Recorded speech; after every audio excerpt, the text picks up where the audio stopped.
শুয়ে পড়বো মানে? আপনি আমাকে আদর করবেন না? কেন আদর করতে হবে কেন? বিয়ের রাতে স্বামী স্ত্রীকে অনেক বেশি ভালোবাসে, আপন করে নেয়, তাহলে আপনি আমাকে আদর করবেন না কেন? আমি না আপনার বউ? কিসের বউ? আমি আপনাকে স্ত্রী হিসেবে মানি না। যেখানে আপনাকে কখনো দেখিনি সেখানে ভালোবাসতে যাব কি করতে?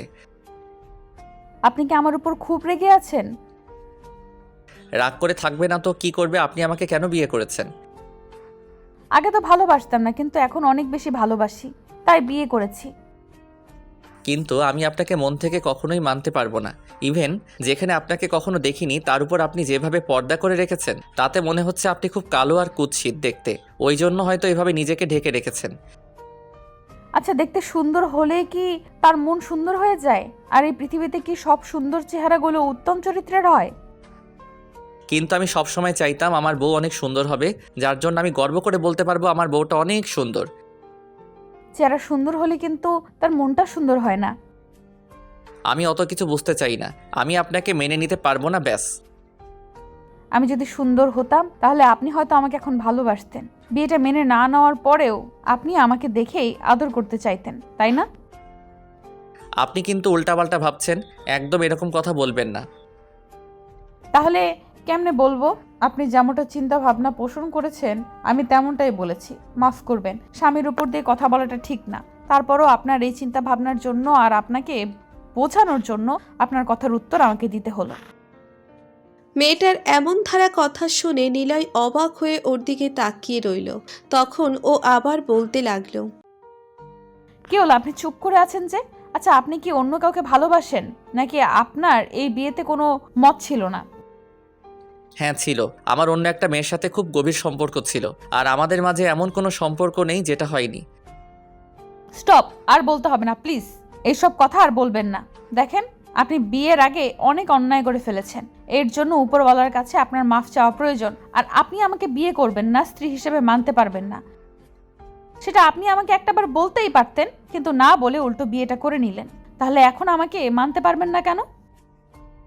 এত কিছুর পরও আপনার আমাকে স্বামী হিসেবে চাই? আমি না বিয়ের আগে অনেক বড় অন্যায় করেছি, পাপ করে ফেলেছি। আমার মতো বাজে ছেলেকে আপনি ভালোবাসবেন, বিয়ে করে নিলেন, তাহলে আপনাকে সবাই খারাপ বলবে না যে আপনি একটা বাজে ছেলেকে স্বামী হিসেবে পেয়েছেন, যার কিনা অভ্যাস ছিল মেয়েদের সাথে এরকম বাজে কাজ করা, তাদের সাথে প্রেমের সম্পর্ক করে বেড়ানো? ও, তার মানে আপনি আমার সামনে নিজেকে খারাপ খারাপ বানানোর জন্য এরকমটা বলেছেন, তাই না? আমি খুব সহজেই বুঝে গেছি কেন এরকমটা বলেছেন। আপনি কি করে বুঝলেন আমি নিজেকে শুধু শুধু খারাপ বানানোর জন্য এরকমটা কথা বলছি? সব কথা মুখে বলে দিতে হয় না, কিছু কথা বুঝে নেওয়া যায়। এটা তো সিম্পল বিষয়। তাছাড়া আপনি বললেন না এই বিয়েটা মানেন না, আমাকে স্ত্রী হিসেবে মানতে পারবেন না। যেখানে আপনি আমাকে কখনো দেখেননি, তারপরও আমি কালো না ফর্সা সেটা আপনি জানেনই না, ওই জন্য আপনি আমাকে মেনে নেবেন না। ইভেন বিয়েটা আপনি করতেই চাচ্ছিলেন না, ওই জন্য আমি যেন আপনাকে ভুল বুঝি, আপনাকে বাজে ভাবে, সেজন্য আপনার থেকে দূরে সরে যাই। তাই আপনি আমার সামনে এইভাবে নিজেকে ছোট করলেন, তাই না? দেখেন, মানুষ নিজেকে ছোট করলেই তো আর সে ছোট হয়ে যায় না। সে কেমন কি তার পরিচয় সেটা তার ব্যবহারেই বোঝা যায়। তাছাড়া আমার বিশ্বাস আপনি এমন কোনো কাজ করতে পারেন না। কিন্তু আপনি তো আমাকে কখনো দেখেননি, আর আপনি আমার বিষয় জানলেন কি করে আমি এমনটা করতে পারি না? সবার জন্য সবকিছু দেখতে হয় না, আর বুঝতেও হয় না। আর আমি আপনাকে না দেখেও আমার বড় ভাইজান আপনাকে দেখেছিল, দূর থেকে ফলো করত, আপনি কেমন কোথায় জানার চেষ্টা করত। তাই ভাইজান সবটা জানতো। তার উপর যদি আপনারা আব্বু আম্মু আমাকে পছন্দ করেছিল, আর আমার হাতগুলো আপনার জন্য চেয়েছিল, তখন আমার আব্বু আম্মু বারণ করতে পারেনি। তার মানে সবটা প্ল্যান করেই করেছিল। তাহলে যখন আপনি জানতেন আমি ইসলামিক শিক্ষায় শিক্ষিত নই, জেনারেল লাইনে পড়াশোনা করেছি, আর আপনার মতো করে আপনাকে ভালোবাসতে পারবো না, আপনার মনের মতো হব না, তাহলে আপনি আমাকে বিয়েটা কেন করলেন? এক প্রকার তেমনটাই বলতে পারেন, কারণ আপনার আব্বু আম্মু আমাকে অনেক আগে থেকে পছন্দ করত। সেটা বলতে পারেনি। ভাইজান ভেবেছিল একটা ভালো ছেলের হাতে আমাকে তুলে দিবে, তাই যখন জানতে পারে আপনার আব্বু আম্মু আমাকে পছন্দ করে, তখন থেকে আপনার উপর নজর রাখতো। ভেবেছিল ওনাদের সাথে কথা বলবে, তার আগে আপনার আব্বু আম্মু বাসায় গিয়ে কথা বলে।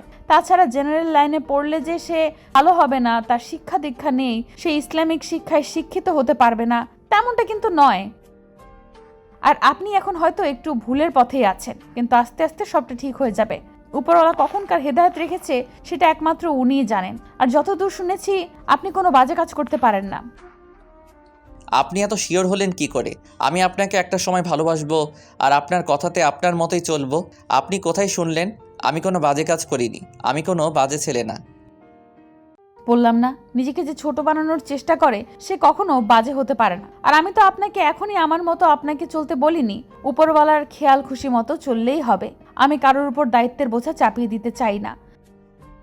আমার ভালোবাসাটা দিয়ে আপনাকে পাল্টে দিতে চাই। এটাকে যদি আপনি আদেশ নিষেধ কিংবা দায়িত্ব ভাবেন তাহলে আপনার ভুল ধারণা। আমি আপনাকে কোনো কাজে জোর করব না। যে ছেলে কিনা মাদ্রাসায় গিয়ে ছোট বাচ্চাদের সাথে সময় কাটাতে পারে, এতিমখানায় গিয়ে নিষ্পাপ শিশুদের খাওয়াতে পারে, সে ছেলে কখনো বাজে হতে পারে না। আমার চিন্তাধারায় আসে না সে কখনো বাজে কাজ করতে পারে। আপনি এসব জানতে পারলেন কি করে? আমি যে মাদ্রাসায় যাই, ওই ছোট বাচ্চাগুলোর সাথে খেলা করি, ওদের সময় দেই। আমার বড় ভাইজান আপনার সম্পর্কে সব খোঁজ খবর রেখেছে। আর আব্বু আম্মু কি না জেনেই আপনার সাথে বিয়েটা দিয়েছে? আর আপনার আব্বু আম্মু বলেছিল যে আমার সাথে আপনার বিয়ে হলে আপনি আস্তে আস্তে পাল্টে যাবেন। আপনার ভেতরে সেই পাল্টানোর চেষ্টাই আছে, কিন্তু এই সমাজ আপনাকে পাল্টাতে দিচ্ছে না। আপনার বন্ধু বান্ধব আপনাকে এসব থেকে দূরে রাখতে চাইছে, কিন্তু বিয়ের পর আপনি ঠিকই বুঝতে পারবেন যে কোনটা আসল জীবন। সামনে দাঁড়িয়ে থাকা মেয়েটার মনোমুগ্ধকর কথা শুনে নিলয় মাথা নিচু করে রইল। ওদের বিয়েটা এক প্রকার হুটহাট করে হয়ে যায়। আর বিয়ের 1 সপ্তাহ আগে নিলয় জানতে পারে একটা মাদ্রাসায় শিক্ষিত মেয়ের সাথে ওর বিয়ে। আর মেয়েটা নাকি খুব ভদ্র সভ্য। নিলয় ওকে বিয়ের আগে দেখেনি। আব্বু আম্মু দেখে আর বলেছিল মেয়েটাকে দেখতে নাকি বেশ ভালোই, কিন্তু নিলয় সেটা বিশ্বাস করেনি। ও জানে আব্বু আম্মু সব সময় ওর বিরুদ্ধে গিয়ে কাজ করে, কিন্তু সেটা ওর ভালোর জন্য করে নিলয় বুঝতে পারে না। আসলে নিলয় ভেবেছে মেয়েটা কালো আর বাজে দেখতে হবে, তাই বিয়েটা করতে চাচ্ছিল না। কিন্তু আব্বুর রাগারাগিতে নিলয় বিয়েটা করতে বাধ্য হয়েছে। আর আয়েশাকে নিলয়ের আব্বু বলে দিয়েছিল নিলয় বাসর ঘরে আসলে ওর সাথে হয়তো সিন ক্রিয়েট করতে পারে। তাই আয়েশা নিলয়কে কোনো কিছু বলার সুযোগ না দিয়ে এরকম একটা কথা বলল। তারপর ওদের মাঝে কি হলো সেটা তো আপনারা জানেন। নিলয় কথা বলছে না, তাই আয়েশা ওর পায়ে হাত দিয়ে সালাম করলো। তারপর ওর পাগুলো ধরে বলতে লাগলো, দেখেছেন কি কপাল আমার, যাকে বিয়ে করলাম সে আমাকে ভালোবাসে না, আর একবার আমাকে উঠিয়েও নিল না। আয়েশার কথায় নিলয় একটু খারাপ লাগলো। তখন মেয়েটাকে উঠিয়ে দাঁড় করিয়ে ওর থেকে দূরে সরে গেল। তখন আয়েশা একটা মুচকি হাসি দিয়ে বলল, ভয় পাবেন না, আমি জোরপূর্বক আপনার সাথে কিছু করব না। আপনি আমার স্বামী, আপনার অনুমতি ছাড়া কখনোই কাজ করব না। আপনি ভয় পাবেন না, আমি আপনাকে আর কখনো স্পর্শ করব না। যতদিন অবধি আপনি আমাকে ভালো না বাসবেন ততদিন অবধি আমি আপনার কাছে আসব না। বুঝতে পারলাম, এখন যান, কি শুয়ে পড়েন। শুয়ে পড়বো মানে? তাহলে আপনি কোথায় যাবেন? আমি আর যাই হোক আপনার সাথে কি বিছানায় থাকতে পারবো না? কারণ আমি আপনাকে ভালোবাসি না। যদি ভুল করে আপনার সাথে উল্টাপাল্টা কিছু একটা হয়ে যায়? ভুল করে হলে তো আপনার স্ত্রীর সাথেই হবে। তাছাড়া আপনি আমাকে ভালোবাসেন না, তাহলে নিজের উপর কন্ট্রোল রাখতে পারবেন না, তাহলে কেমন পুরুষ মানুষ আপনি? আমি কিন্তু এমন কোনো কথা বলিনি। আসলে আমার শোয়াটা তেমন ভালো না। যদি উল্টাপাল্টা ভাবে আপনার গায়ের উপর হাত পা তুলে দেই তখন হয়তো আপনি খারাপ ভাববেন না। দেখুন, ঘুমের মধ্যে স্বামী তার স্ত্রীর উপর হাত উঠিয়ে দিতে পারে, এতে বাজে ভাবার কি আছে? তাছাড়া এখন আপনার অধিকার আছে, আপনি আমাকে ধর্ম মোতাবেক বিয়ে করেছেন, তাই এখানে বাজে কিছু ভাবার কোনো প্রশ্নই আসে না। আপনি আমাকে ভালোবাসতে না পারেন, কিন্তু আমি তো আপনাকে 3 বার কবুল বলার পর থেকে স্বামী হিসেবে মেনে নিয়েছি আর ভালোবাসার চেষ্টা করেছি, তাই আমি এত কিছু মনে করব না। আপনি বিছানায় শুয়ে পড়েন। নিলয় কথা বলছে না, চুপচাপ দাঁড়িয়ে আছে। তাই আয়েশা বুঝতে পারল নিলয় ওর সাথে একই বেডে থাকতে চায় না। আয়েশা একটু মুচকি হাসি দিয়ে বলল, ভয় পাবেন না, আমি বিছানায় থাকবো না। আপনি বিছানায় শুয়ে পড়ুন, আমি নিচে শুয়ে পড়ছি। মানে আপনি নিচে শোবেন কেন? স্বামীকে নিচে রেখে আমি শান্তিতে ঘুমাতে পারবো না। এরকম একটা বাজে কাজ আমাকে করতে বলবেন না দয়া করে। আপনি বিছানায় শুয়ে পড়েন, আমি বিছানায় সেদিনেই থাকবো যেদিন আপনি আমাকে মন থেকে মেনে নেবেন আর ভালোবেসে নিজের করে নিতে পারবেন। আপনি শুয়ে পড়ুন, আমি চাই না আপনার মতের বিরুদ্ধে কিছু করতে। প্লিজ একটু দয়া করে করুন। আয়েশার কথাতে নিলয় না করে বিছানায় গিয়ে শুয়ে পড়ল। তখন আয়েশা নিচে বিছানা করে শুয়ে পড়ল। নিলয় ওর দিকে ফ্যালফ্যাল করে তাকিয়ে আছে। আয়েশা অন্যদিকে ঘুরে শুয়ে আছে। এখনো ওর মুখের পর্দাটা সরায়নি, আর কি করেই বা সরাবে। আয়েশা ভেবেছিল স্বামী এসে নিচু হাতে ওর নিকাবটা উঠিয়ে ওকে দেখবে, সেখানে ওকে না দেখেই বলে দিয়েছে ও নাকি কালো। তার উপর নিলয়ের যেখানে চিন্তাধারা সুন্দর মেয়ে হলেই তাদের বিয়ে করতে হবে ওর বউ হওয়ার যোগ্যতা রাখে, সেখানে আয়েশা চায় না ওকে এমন কিছু বোঝাতে কিংবা নিজের মুখের নিকাবটা সরিয়ে ওকে নিজের চেহারাটা দেখাতে। সেই ইচ্ছেটাই ওর মরে গেছে। তাই আয়েশা নিজেকে নিলয়ের সামনে উপস্থাপন না করে এরকম কিছু বলল। তো পরদিন সকালে নিলয় ভোরবেলা খেয়াল করলো আয়েশা ফজরের নামাজ পড়ে জায়নামাজে বসে দোয়া করছে। নিলয় যেন ওকে মেনে নেয়, ওকে ভালোবাসে। আয়েশার কান্নাকাটি দেখে নিলয়ের বেশ খারাপ লাগলো। তারপরও চুপ করে রইল। একটা সময় নিলয় আবারও ঘুমিয়ে পড়ে। তো সকাল 9টার দিকে কেউ একজন এসে নিলয়কে ধাক্কা দিয়ে ডাকতে লাগলো। কয়েকবার ডাকলে ও চোখ খুলে তাকালো, আর চোখ খুলে যাকে দেখলো তাকে দেখার পর নিলয়ের হুঁশই উঠে গেল। নিলয়ের মনে হচ্ছিল ও কোনো স্বপ্নের মধ্যে আছে, কারণ ওর সামনে যে মেয়েটা দাঁড়িয়ে আছে তাকে দেখতে একদম হুর পরীদের মতো। কেমন যেন চেহারাটা নূরের মতো জলজল করছে, যার জন্য নিলয় তাড়াহুড়ো করে উঠে বসলো। এমন কিছু বিশ্বাস হচ্ছিল না, তাই নিলয় চোখ ডলতে ডলতে আবার মেয়েটার দিকে তাকিয়ে বলতে লাগলো, আপনি এখানে? স্বামীর রুমে তো স্ত্রী থাকে, এটা প্রথম জানেন আপনি? স্ত্রী মানে?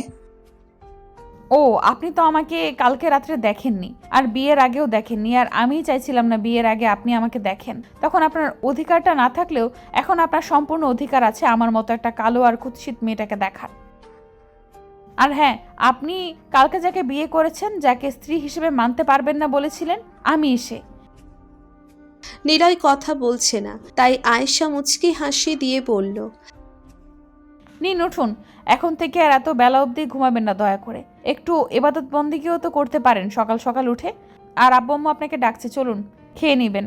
আজকে প্রথম দিন তাই ডেকে তুলিনি, কিন্তু কালকে থেকে ফজরে ডেকে দিব। আয়েশা কথাগুলো বলে রুম থেকে বেরিয়ে গেল। তখন নিলয় উঠে ফ্রেশ হয়ে নিল আর ভাবতে লাগলো কি একটা ভুল করলো কালকে। এত সুন্দর একটা মেয়েকে আব্বু আম্মু ওর বউ করে এনেছে, এত সুন্দর একটা মেয়েকে আব্বু আম্মু ওর বউ করে এনেছে, আর ও কিনা তাকে একটা বার না দেখেই এরকমভাবে উল্টোপাল্টা মন্তব্য করলো। তো খাওয়া দাওয়া শেষ করে নিলয় রুমে চলে আসে। দেখে আয়েশা ব্যালকনিতে দাঁড়িয়ে কিছু একটা ভাবছে। তখন নিলয় বলে, একটু শুনবেন? নিলয়ের কথাতে আয়েশা তাড়াহুড়ো করে এসে ওর সামনে দাঁড়ালো আর বলতে লাগলো, বলেন আপনার কি প্রয়োজন? আয়েশা এরকম বিহেভিয়ার দেখে নিলয় কালকে রাত থেকে মুগ্ধ হয়ে যাচ্ছে। কালকে রাতে আয়েশা যেভাবে নিলয়কে বোঝালো, তাতে করে ওর মনে হচ্ছে বিয়েটা করে ওর জীবনের সবচেয়ে বড় সারপ্রাইজ পেয়ে গেছে। আয়েশা আগ্রহের চোখে নিলয়ের দিকে তাকিয়ে আছে। তখন নিলয় আয়েশার হাত ধরে ওকে পাশে বসিয়ে দিল। নিলয়ের কর্মকাণ্ডে আয়েশা অবাক হয়ে গেল, তাই ওর দিকে ফ্যালফ্যাল করে তাকিয়ে রইল। নিলয় আয়েশার শঙ্কা দূর করতে ওর গালের পাশে হাত রেখে বলল, কালকে রাতের জন্য আমি দুঃখিত। ওই কথাগুলো আমি রাগ করে বলেছি। আমি জানতাম না যে আমার আব্বু আম্মু আপনাকে আমার জন্য পছন্দ করেছে। ভেবেছিলাম যে আপনাকে পরীক্ষা করার জন্য হলেও এরকম কথা বলবো। আমার অন্য কারোর সাথে অন্য কোনো প্রকার রিলেশন নেই। আমি আব্বু আম্মুকে বলেছিলাম তাদের পছন্দের বিয়ে করে নিব, কিন্তু হুটহাট করে ওনারা আমার জন্য পাত্রী ঠিক করে ফেলেছিল, তাই অনেকটা আপসেট ছিলাম। ভেবেছিলাম আমি যাকে দেখিনি তাকে কি করে বিয়ে করব। তারপর আব্বুর কথাতে বিয়ে করে নিয়েছিলাম, কিন্তু জানতাম না এত সুন্দর একটা পরী আমার ঘরে আছে। আয়েশার চোখে পানি টলমল করছে, ওর ঠোঁট কাঁপছে, এই হয়তো কান্না করে দিবে। চোখের পানিগুলো গড়িয়ে পড়ার আগেই নিলয় ওর কপালে একটা কিস করে দিল। সাথে সাথে আয়েশা নিলয়কে খুব শক্ত করে জড়িয়ে ধরল আর বলতে লাগলো, জানেন কালকে কতটা ভয় পেয়ে গিয়েছিলাম, ভেবেছিলাম আপনি আমাকে কখনোই মেনে নেবেন না। আমার কতটা কষ্ট হয়েছে কালকে রাত্রে আপনার থেকে দূরে থাকতে, জানেন? কিন্তু কালকেই তো আমাদের বিয়ে হলো। তাতে কি, 3 বার কবুল বলার পর থেকে আমি আপনাকে নিজের সবটা ভাবতে শুরু করেছি। আব্বু আম্মুর কথা মতো এখান থেকে তুমি আমাকে নিজের মতো করে গড়ে নিও। আমি তোমার কাছে পৃথিবীর সবচেয়ে ভালো স্বামী হয়ে দেখাবো। তোমার কথা মতোই চলবো। আমি আপনাকে অনেক ভালোবাসবো, দেখবেন। আমিও তোমার ভালোবাসার উত্তম প্রতিদান দেওয়ার চেষ্টা করব।